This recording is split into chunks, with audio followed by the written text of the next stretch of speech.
Maglagay po ako ng isang kutsarang cornstarch.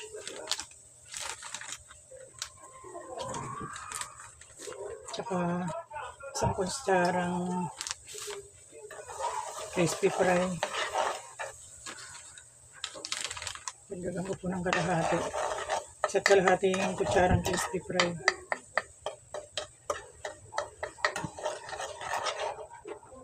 Lutuin ko po itong patatas. Hindi ko po ito binalatan pero in-scrub ko po yung niya, balat niya. Tapos iniwa-hiwa ko lang po ng maliliit po kasi ito. Iniwa-hiwa ko lang siya ng ganyan kalalaki.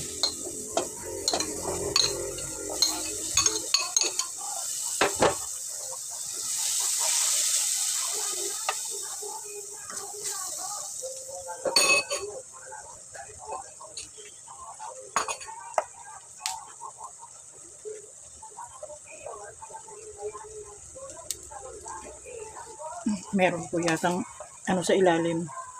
Kaya nagkakaroon ng yung apoy ko.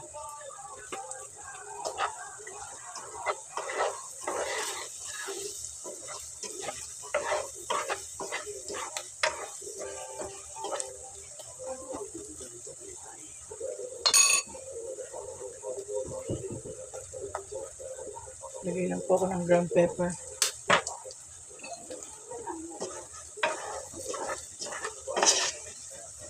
Para mabango.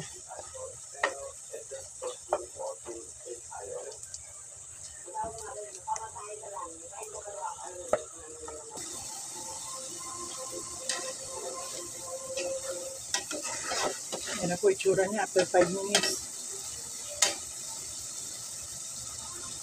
Antayin ko pa po golden brown. Ayan na po. After 15 to 20 minutes, ito na po yan.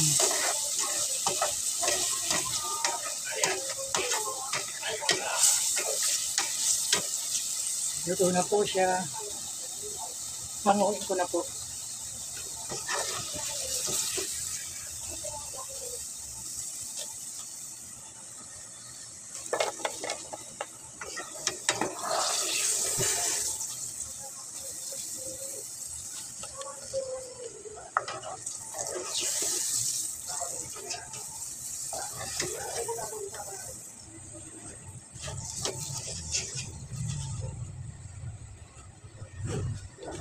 Ito na po yung ating instant french fries.